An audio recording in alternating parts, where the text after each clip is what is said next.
Hello guys, welcome to Pragati idea.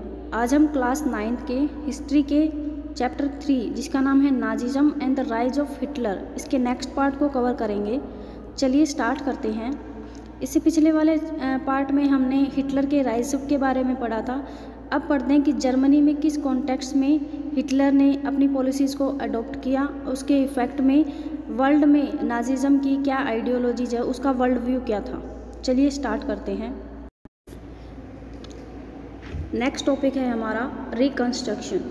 Economist Hjalmar Schacht was given the responsibility of economic recovery. ठीक है, this was to be done through a state funded work creation programme. ये क्या कहता है कि Hitler ने जब country को जो उसने पॉलिसीज़ की थी कि वो उसने डिक्टेटरशिप स्टार्ट कर दी थी और वो कर रहा था कि जर्मनी को एक सुपर पावर बनाना है, तो उसके लिए क्या करना था, जिस कॉन्टेक्स्ट को वो लेकर चला था कि आप मुझे गवर्नमेंट में लेके आएंगे तो मैं जर्मनी को एक सुपर पावर बना दूंगा वर्ल्ड में, मैं यहाँ पर अनएम्प्लॉयमेंट है उसको ख़त्म कर दूंगा। तो यहाँ पर दो मेजर रीजन्स थे। फर्स्ट तो ये था कि इकोनॉमिक क्राइसिस थे उनको ख़त्म करना था, दूसरा था लोगों को रोज़गार देना है, और थर्ड ये था कि जर्मनी को एक सुपर पावर बनानी है। तो उसके लिए यानी कि पॉलिटिकल एजेंडा जो है वो इसको एस्टेब्लिश करना था। तो सबसे पहले इसने इकोनॉमिक क्राइसिस को कवर करने के लिए किया, इकोनॉमिक रिकवरी करने के लिए उन्होंने एक पर्सन थे हैजमर सचेत, उसको इकोनॉमिक्स को रिस्पॉन्सिबिलिटी दी सारी कि यहाँ पर जर्मनी में जो भी काम करना है वो करे। तो उन्होंने बहुत सारे इसके लिए वर्क क्रिएशन प्रोग्राम्स हैं वो लेके आए, फंडेड जो हैं वो स्टेट देगी, इस तरह से किए। तो उन्होंने एक मेन बेसिक जो है वो क्या किया कि उन्होंने इस तरह की पॉलिसी वो लेके आए कि जो भी गवर्नमेंट सारे के सारे गवर्नमेंट के फंड से, ठीक है, जो पैसा था वो स्टेट देगा और उसी के पैसे से प्रोडक्शन होगा और उसी से लोगों को एम्प्लॉयमेंट मिलेगी। ठीक है, तो प्रोडक्शन वो कहीं ना कहीं स्टेट के अंडर कंट्रोल में आ गया। Hitler pulled out the league of Nations in 1903। Hitler फिर पॉलिटिकल रिकवरी के लिए क्या करता है, हिटलर जो लीग ऑफ नेशंस हैं उससे अपना हाथ जो है वो पीछे खींच लेता है, यानी कि उसकी मेंबरशिप से अपने आप को हटा लेता है 1933 में। फिर उसके बाद जो राइनलैंड जो उसका आयरन का जो बड़ा रिसोर्स सिटी था उसको वो दोबारा से रीऑक्यूपाइड कर लेता है 1936 में, और इंटीग्रेटेड ऑस्ट्रिया और जर्मनी।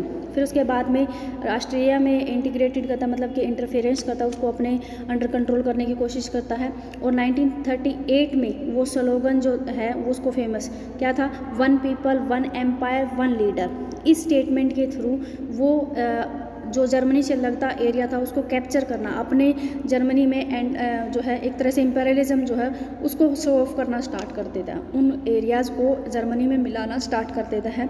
तो सबसे पहले वो राइनलैंड को मिलाता है 1936 में, फिर 1938 में जो है ऑस्ट्रिया को मिलाता है।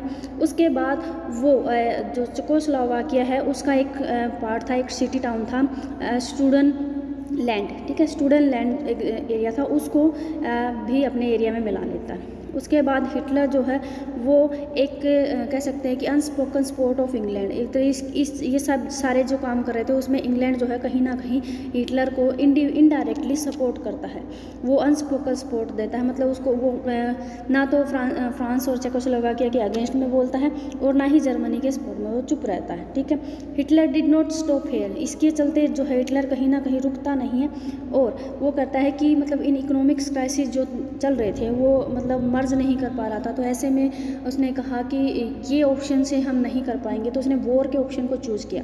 लेकिन जो उसके इकोनॉमिक्स थे हैजमर सचेत, वो इस चीज़ को मना करते हैं कि भाई अभी थोड़ा सा पेशेंस रखो, हम इकोनॉमिक्स क्राइसिस को कवर अप कर लेंगे, लेकिन उसके अंदर पेशेंस नहीं था और उसने वॉर के रास्ते को चूज किया।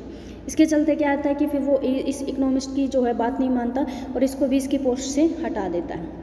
रिसोर्सेज वर भी to be accumulated through the expansion of territory. इस तरह से उसने क्या किया कि रिसोर्सेज को ज़्यादा से ज़्यादा गेन करने के लिए जर्मनी से लगते हुए एरियाज़ में कैप्चरिंग करना स्टार्ट कर देता ताकि टेरिटरी को जो है लैंड एरिया को ज़्यादा एक्सपेंड किया जाए। ठीक है, सितंबर 1940 में जर्मनी इन्वेडेड पोलैंड, जर्मनी जो है पोलैंड पर अटैक करता है। इसके चलते क्या होता है कि फ्रांस एंड इंग्लैंड जो है उसके साथ इसका वॉर स्टार्ट हो जाता है। उसके बाद यूएसए जो है कहीं ना कहीं स्टार्टिंग में इस वॉर में इन्वेड नहीं करना चाहता था, इन्वॉल्व नहीं होना चाहता, लेकिन बाद में जो जापान और इटली और जर्मनी, इन तीनों की एक ट्रीटी होती है 1941 में, और उस ट्रीटी में ये कहता है कहीं ना कहीं ये एक पावरफुल अलाइंसेस के रूप में बन जाते हैं ये एक्सिस कंट्रीज तीनों, और इसके चलते जो जापान है वो अटैक कर देता है यूएसए के एक पार्ट पर, ठीक है। बम्बार्डेड पेरी हार्बर जो था, पर्ल हार्बर एरिया जो था यूएसए का, उसके ऊपर बमबारी करना स्टार्ट कर देता है, उसका एक एरिया को कैप्चर कर लेता है। इसके चलते क्या होता है कि यूएसए भी वार में पार्टिसिपेशन करने लग जाता है।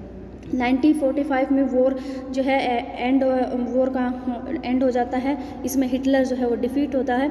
यूएस बम गिराता है जापान के 2 बड़े सिटीज़ पर, हिरोशिमा एंड नागासाकी, ठीक है, अगस्त 1945 में। इसके चलते जो सेकेंड वर्ल्ड वॉर जो है वो ख़त्म हो जाता है। अब हम बात करते हैं कि नाजी वर्ल्ड व्यू, नाजीज़म जो आइडियोलॉजी थी उसकी लोगों की नज़रों में क्या मतलब व्यू था, वो लोग उसको किस नज़रिए से देखते थे, उसके बारे में हम बात करते हैं, ठीक है। तो नाजी वर्ल्ड व्यू क्या था, इसमें सिंपली बताया कि according to Nazi ideology there was no equality between people. Nazi ideology के अकॉर्डिंग क्या था, एक तो नाजी आइडियोलॉजी और हिटलर की थिंकिंग दोनों को एक दूसरे के सिनोनिम्स माने जाते हैं। या तो हिटलर की थिंकिंग आइडियाज़ लेके चलो या फिर नाजी आइडियोलॉजी को पढ़ लो, दोनों पैरेलल में रहेंगे। इसमें क्या है, नाजी आइडियोलॉजी कहती है कि कोई भी पीपल जो है, नेचर ने किसी भी पीपल को इक्वल नहीं बनाया है, एक जैसा नहीं बनाया है, वो इक्वालिटी के बेस पे नहीं है, बल्कि रेशियल हायरार्की है यहाँ पर। यानी कि एक जो प्रॉपर एक नस्ल जो है, एक रेस जो है वो बाकी से सुपीरियर है, कुछ जो है वो जो है हम कह सकते हैं कि लूज़र हायरार्की। और क्या है, एक तरह से कि जो रेशियल बेस पे इन्होंने वर्गीकरण कर दिया, और उसके साथ साथ इन्होंने हायरार्की भी बता दी कि कुछ अपर होंगे, कुछ सुपीरियर होंगे, कुछ लोअर होंगे, कुछ बिल्कुल डाउन होंगे। इस तरह से उन्होंने कैटेगरी डिवाइड कर दी। Nazis quickly began to implement their dream of creating an exclusive racial community of pure German by physically eliminating all those। तो बेसिकली जो नाजी आइडियोलॉजी उन्होंने इसकी इम्प्लीमेंटेशन जो है वो करना स्टार्ट कर दिया, और उन्होंने लोगों को उनको जो है एक्सक्लूडेड करना स्टार्ट कर दिया, मतलब छटनी जो है वो स्टार्ट करती है यहाँ पर। उन्होंने फिजिकल फीचर्स के बेस पर जो रेशियल हायरार्की है उसको डिफाइन किया। उन्होंने बताया कि जो नॉर्डिक आर्यंस हैं वो सिर्फ हैं, और उसमें भी जो फुली प्योर हैं या हेल्दी हैं उनकी ब्लू आइडेड होनी चाहिए, बोल्ड स्ट्रक्चर होना चाहिए, बॉडी स्ट्रक्चर, और नॉर्डिक आर्यंस सिर्फ वही जो हैं वो जर्मनी के मेन सिटीजन्स बनने के लायक हैं। बाकी जो अदर हैं, जैसे अगर हम यहाँ पे बात करें ज्यूज, जैपिस, ब्लैक्स, रशियन, पोल्स, और सर्टेन जो जर्मन्स हैं जो कि एबनॉर्मल है फिजिकली या फिर मेंटली, तो वो जो है ये कंसिडर्स नहीं किए जाएंगे, वो नाजीज आइडियोलॉजी को फॉलो करना, वो जर्मनी में रहने के लायक नहीं है, ठीक है। दूसरा एस्पेक्ट जो था हिटलर का, वो था हिटलर आइडियोलॉजी का, ये था जियोग्राफिकल कॉन्सेप्ट के अकॉर्डिंग। इसमें बेसिकली क्या था कि इसमें था कि लोगों के लिए लिविंग स्पेस अवेलेबल करवाना, और उसी के चलते हिटलर ने पोलैंड के ऊपर, चेकोस्लोवाकिया के एरिया पर, और दूसरा हम कहें राइनलैंड, इन एरियाज़ पे उसने कैप्चरिंग की, ताकि क्या कर सके, लोगों के लिए टेरिटरी अवेलेबल कर पाए, ताकि वो अपना जीवन निर्वाह एक अच्छे उसमें स्टेबल उसमें बस सके वहाँ पर, ठीक है। ये चीज़ ज्यूज़ जो हैं वो वर्स्ट सफ़रर माने गए थे नाजी जर्मनी के एरिया में, मतलब नाजी आइडियोलॉजी के अकॉर्डिंग जो ज्यूज़ थे यानी कि जो यहूदी थे उनको सबसे लोअर हायरार्की पे रखा था, सबसे लोअर स्टैंडर्ड पे रखा गया था, और ये बोला गया था कि ये लोग जर्मनी में रहने के लायक नहीं हैं, और इसी के चलते उनको जो है साइंटिफिक वे में उस टेरिटरी से बाहर निकाल दिया गया था, ठीक है। उनका जो है एक्सक्लूडन किया गया था, उनको जो है एक तरह से मास सुसाइडेशन जो है वो किया गया था यहाँ पर, ओके। तो ये प्रॉब्लम्स तो जो थी ये सारी की सारी वर्ल्ड व्यू के अकॉर्डिंग। अब यहाँ पर time period, particular time period बताया गया है, जैसे फ्रॉम 1933 से 1938 यहाँ पर नाजीज टेररिस्ट था, पर प्रोपोटाइज था, सेग्रेटेड थे ज्यूज़ के लिए, कंपेलिंग ब्रांड्स के लिए, एंड लीव द कंट्री। उनको मतलब इस तरह से बोला गया था, ये जो है नाजीज ने ये बोला था, उन्होंने पर्पज़ किया था, उन्होंने ये सेट किया था कि इनको ज्यूज़ जो हैं ये जर्मनी में रहने के लायक नहीं है। उन्होंने इस तरह स्प्रेड आउट कर दिया था कि ये जर्मनी के मेन पर्सनस नहीं हैं, यहाँ पर सिर्फ जो है नॉर्डिक जर्मन्स ही रह सकते हैं, वही जो है असली सुपीरियर पावर है, और उन्हीं के अंदर ही उनके साथ, तो इसलिए इनको कहीं ना कहीं टेररिस्ट, किसी को टेररिस्ट उसमें बना दिया, किसी को सेग्रेटेड कर दिया गया, मतलब कोई ना कोई कंप्लेन करके किसी ब्लेम के थ्रू जो है उनको पनिश करके और देश निकाला दे देना, इस तरह की चीज़ें उनके साथ की गई थी, ठीक है। नेक्स्ट जो फेज़ था वो था 39 से 45 के बीच में। इस एम्ड में क्या होता कि construction aimed at constructing them in certain areas, कुछ एरियाज़ में उनको कंस्ट्रक्ट इकट्ठा किया गया था, और फिर किल them in the gas chambers on Poland. तो 1939 से 45 के एरिया टाइम पीरियड में क्या किया गया था, इनको एक जगह पर इकट्ठा किया गया और फिर इनको एक साथ ही गैस चैम्बर में डाल के और मार दिया गया।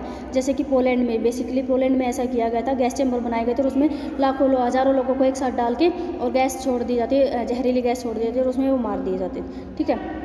थर्ड था रेशियल यूटोपिया, ठीक है। Genocide and war became two sided of the same coin, ठीक है। तो अगर हम कहें जीनोसाइड या फिर वॉर जो है, ये दोनों ही एक सिक्के के दो पहलू की तरह ही है।